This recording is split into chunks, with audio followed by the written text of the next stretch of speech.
HSC 26 batch. আজকে আমি তোমাদের কাছে সবচেয়ে মোস্ট সাকসেসফুল পার্সনদের একটা সিক্রেট তোমাদের কাছে রিভিল করব। লেখা দেখেই বুঝতে পারতেছো যে 90 ডেজ ফর্মুলা আমাদের টোটাল সারা বিশ্বে যত সাকসেসফুল পার্সন আছে তাদের একটা ফর্মুলা হচ্ছে 90 ডেজ ফর্মুলা। অর্থাৎ এটা একটা বড় একটা কাজকে তারা 90 দিনে কমপ্লিট করার একটা প্ল্যান নেয়। ফার্স্ট অফ অল কথা হচ্ছে, তুমি ফার্স্ট ইয়ারে 1 বছর পাইছো, সেকেন্ড ইয়ারে তুমি 1 বছর পাবা না। অ্যান্ড এই ফর্মুলাটা তুমি শুধু বায়োলজির জন্য না, তুমি বায়োলজি, ফিজিক্স, কেমিস্ট্রি, ম্যাথ সব জায়গায় তুমি এটা ইউজ করতে পারো 90 ডেজ করে প্রত্যেক সাবজেক্টের জন্য। মেইন কথাটা হইতেছে যে তুমি খুব ফিল করে পড়াশোনা করার চেষ্টা করছিলা ফার্স্ট ইয়ারে, প্রত্যেকটা চ্যাপ্টার খুব ভালোভাবে 1 মাস সময় নিয়ে ভেক্টর পড়ছো। সামনে দেখা গেছে তুমি অনেকেই 2-3 মাস ধরে জৈব রসায়ন পড়বে। ইটস টোটালি একটা স্ক্যাম। এই স্ক্যামের পড়তে পড়তে, স্ক্যামের উপর রিপিটেশন করতে করতে একটা ভিসাস সাইকেলের মতো সাইকেল ওয়াইজ চলতে চলতে তোমার দেখা গেছে যে আলটিমেটলি 1 বছর শেষ হয়ে গেছে, কিন্তু তোমার বইয়ের অ্যারাউন্ড 30 to 20 45% শেষ হয়েছে, যেখানে তোমার মোর দ্যান 50% শেষ হওয়ার কথা, কিন্তু সেটা শেষ হয় নাই। তো এই জন্যই 90 দিনে আমরা বায়োলজির ফুল সিলেবাস কিভাবে শেষ করব, অ্যান্ড মোস্ট ইম্পর্টেন্টলি শেষ করলেই হবে না, আমাদের একটা নাম্বার লাগবে। দেখো আমি বলছি সেটা হচ্ছে 90+ মার্ক। 90+ মার্ক পাওয়া আদৌ কি পসিবল? অবশ্যই পসিবল। কিভাবে পসিবল সেটা নিয়ে এখন আলোচনা করতেছি। Let's go. First of all কথা হচ্ছে, মেক এ পারফেক্ট রুটিন। তোমার একটা পূর্ণাঙ্গ 90 ডেজ প্ল্যান লাগবে, যেটা আমি অলরেডি খুব সুন্দর করে প্ল্যানটা করে রাখছি। ডিসক্রিপশন বক্স থেকে প্ল্যানটা ডাউনলোড করে নাও। এখন কথা হচ্ছে, এই প্ল্যানটা যে নিজের মতো করে ফলো, আমার প্ল্যান ফলো করতে পারলে ওকে গুড। তুমি প্ল্যানটা চাইলে তোমার মতো করে প্ল্যানটা প্রিন্ট করে তোমার মতো করেও একটু মডিফাই করে নিতে পারো। কারণ অনেকের দেখা গেছে 50% শেষ হয়ে গেছে, সেক্ষেত্রে তাদের চাপটা আরেকটু কমে যাবে। অনেকের আরো কম হয়ে গেছে, দেখা গেছে 20% শেষ হয়েছে, তাদের এখানে আরেকটু চাপটা বাড়বে। But you have to make a perfect routine, এবং সেই রুটিন অনুযায়ী তোমাকে শেষ করতে হবে। সেটা বায়োলজি হোক, কেমিস্ট্রি হোক, ফিজিক্স হোক, যাই হোক না কেন। হ্যাঁ, বায়োলজির জন্য আমি বিশেষভাবে গুরুত্ব দিচ্ছি, কারণ বায়োলজিতে 24টা অধ্যায়। It's not a joke.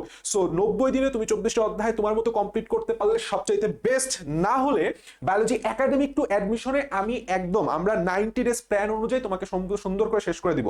যারা বায়োলজিতে উইক বা নিজের প্রতি কনফিডেন্স পাচ্ছ না যে তুমি 90 দিনের মধ্যে শেষ করতে পারবা, নিশ্চিন্ত one of the best batch biology academic two admission batch, এইটাই এনরোল করতে পারো। 90 ডেজ 90 দিনে তোমার টোটাল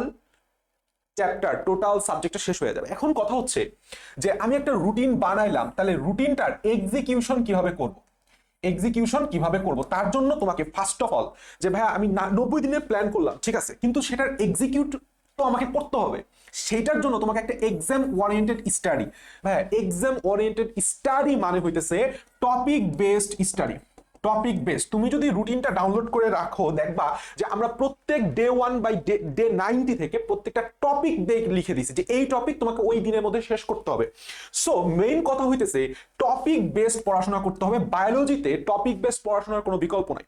তুমি একটা অধ্যায় খুব ফিল নিয়ে পড়ছো, কোষের গঠন 1.5 মাস 2 মাস ফার্স্ট ইয়ারে পড়ছো, আলটিমেট আউটপুট কি? তোমাকে যদি এখনো কোশ্চেন দেই, বুকে হাত রেখে বলতে পারবা যে তুমি সেখান থেকে 100টা কোশ্চেন আসলে 100টাই পারবা?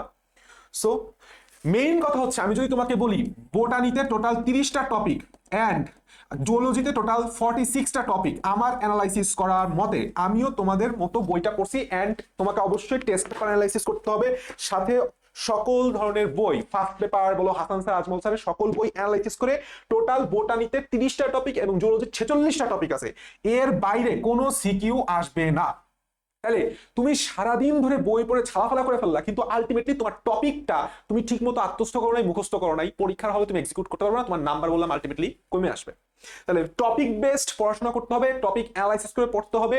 একাডেমিক টু অ্যাডমিশন ব্যাচে আমরা টপিক অ্যানালাইসিস করেই দিচ্ছি এবং সেই টপিক ধরে আমরা আগাচ্ছি বেসিক সহ। তাহলে টপিকটা তুমি যদি ধরে ধরে পড়ো, টপিক অ্যানালাইসিস করে পড়ো যে কোন টপিক থেকে বোর্ডে কোশ্চেন আসছে, দেখবা যে 12টা অধ্যায়ের যে 300 300 600 400 500 1000 পৃষ্ঠার 2টা বই আছে হাসান স্যার এবং আজমল স্যারের, সেটা আলটিমেটলি তোমাকে এতটুকু লাগবে। This is called compact. তার মানে আমাদেরকে এই এক্সাম ওরিয়েন্টেড পড়াশোনার বেলায় টপিকটাকে অ্যানালাইসিস করে পড়াটাকে কম্প্যাক্ট করে গুছায় নিতে হবে। অ্যান্ড মোস্ট ইম্পর্টেন্টলি সেটা তুমি কম্প্যাক্ট করতেছো কিসের জন্য? পরীক্ষার আগের জন্য।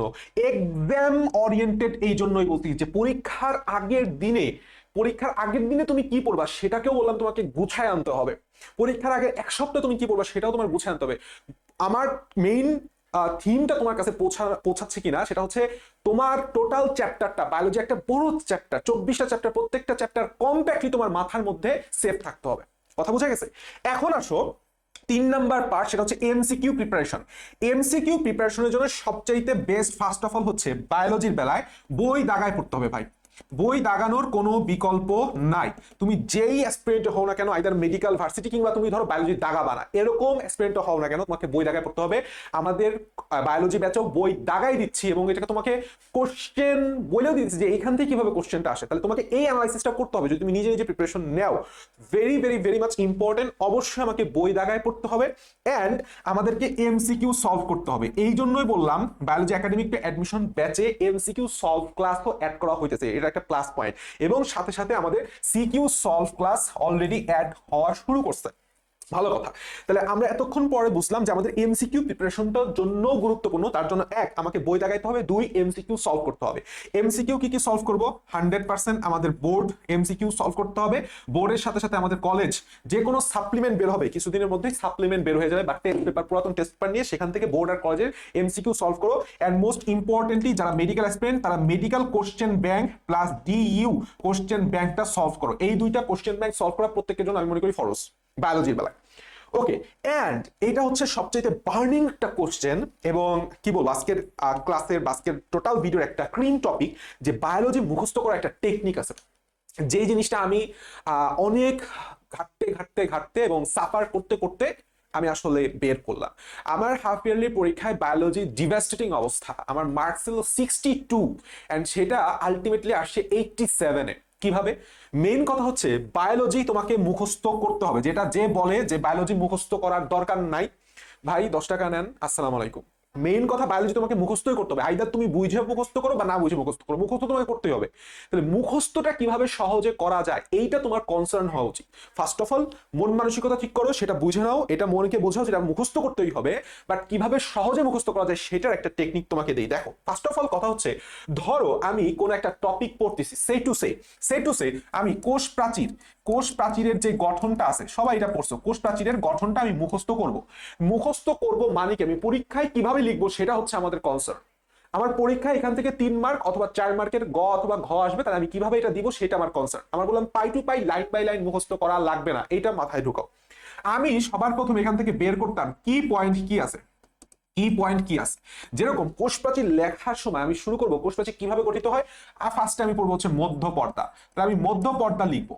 এরপরে আমি লিখবো হচ্ছে প্রাথমিক প্রাচীর কিভাবে গঠিত হয় তার গঠন। এরপরে আমি লিখবো হচ্ছে সেকেন্ডারি প্রাচীর। আচ্ছা, ভালো কথা। এন্ড লাস্টে আমি লিখবো হচ্ছে কূপ এলাকা। দেখো 4টা কি পয়েন্টের আলোকে তুমি যদি 3টা লাইন করে লেখো, 3 4 12 লাইন, মাঝখানে আমি দিব হচ্ছে একটা ছবি বা চিত্র।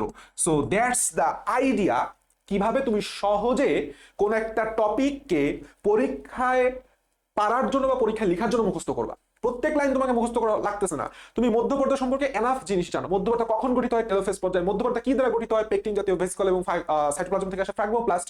এন্ড মধ্যপর্দা কি? সবচেয়ে পাতলা প্রাচীর, দুইটার মাঝামাঝি পর্দা। তারপরে তুমি প্রাথমিক প্রাচীর লিখবা, তারপরে তুমি সেকেন্ডারি প্রাচীর লিখবা, দেন তুমি কূপ এলাকা লিখবা, তারপরে মাঝখানে সুন্দর করে একটা ছবি এঁকে দিবা। এইটাই হইতেছে বায়োলজিকে সহজে মুখস্থ করার টেকনিক। তুমি শুরু করো হচ্ছে প্রথম লাইন থেকে একদম শেষ লাইন পর্যন্ত গড় গড় করে পড়ো 2 3 4 বার, তোমার আলটিমেটলি মুখস্থ হবে না। তোমাকে একটু টাইম দিতে হবে, কি পয়েন্টগুলো বের করতে হবে সেই অনুযায়ী পর্যায়ক্রমে সাজায় তোমাকে লেখার প্র্যাকটিস করতে হবে। This is the main theme, সেটা হচ্ছে আমরা কিভাবে বায়োলজিকে সহজে মুখস্থ করতে পারি। অ্যান্ড নট বাট কি বলবো লিস্ট, সেটা হচ্ছে 1 ডে রিভিশন। এইটা আমার খুবই আমাকে হেল্প করছিল। সেটা হচ্ছে 1 ডে রিভিশন। ধরো আমি ধরো পড়ছি, ধরো মাসের একটা সময় ধরো পড়ছি আমি হচ্ছে জিনতত্ত্ব। আগে আমি পড়ছি কি জিনতত্ত্ব পড়ছি, আর এরপরে ওই মাসেই জিনতত্ত্ব শেষ হওয়ার পরে আমি শুরু করছি ধরো রেচন শুরু করছি। তো যখন রেচনের মাঝামাঝি পড়াটা শুরু করছি, আমার মনে হইতেছে জিনতত্ত্ব হয়তোবা একটু উইক হয়ে যাচ্ছে। স্বাভাবিকভাবেই তুমি যেটা প্রথমবার পড়ছো আজীবন তোমার মনে থাকবে না। তো আমি কি করতাম, যে কোনো একটা ফ্রাইডে অর্থাৎ শুক্রবারে একদিনে আবার জিনতত্ত্ব টোটালটা রিভিশন দিতাম। টোটালটা কি করতাম, রিভিশন দিতাম। এই রিভিশন দেওয়ার মাধ্যমে দেখো আমার পড়াটা বললাম ভুলে যাই নাই সবটুকু। জিন তোমার মনে আছে, জিন তোমার মনে আছে। সো জিন যখন আমি একদিনে বসে একদম টোটাল টোটাল ক, টোটাল খ, প্রত্যেকটা গ, প্রত্যেকটা ঘ, প্রত্যেকটা বোর্ড এমসিকিউ রিভিশন দিছি এক বসাতে, টানা 10-12 ঘন্টা বসে, একদম ফ্রাইডে তো শুক্রবার, কোনো কোচিং নাই, কোনো টিউশন নাই, একদম ফাঁকা আমার মতো আমি বসে রিভিশন দিছি। আমার বললাম পড়াটা আরো কম্প্যাক্ট হয়েছে, আরো গোছানো হয়েছে, অ্যান্ড মোস্ট ইম্পর্টেন্টলি আরোটা আরো আরো আরো খুব ইজি হয়েছে, যাতে করে আমি একটা কোশ্চেনটা খুব সহজে পারি। And this is something called one day revision. So তুমি যদি এই 5টা পয়েন্ট নিজের মতো করে গুছায় পড়তে পারো বায়োলজিতে 90 দিন, এবং যে রুটিনটা দিচ্ছি রুটিন ফলো করে 90+ পাওয়া পানি, বায়োলজিতে 90+ পাওয়া সবচেয়ে ইজি। আর যদি মনে করো যে না তুমি বায়োলজিতে উইক, দেন তুমি যে কোনো কনফিউশন ছাড়াই বায়োলজি একাডেমিক অ্যাডমিশন ব্যাচে এনরোল হতে পারো, বেস্ট সার্ভিস পাবা। Best of luck.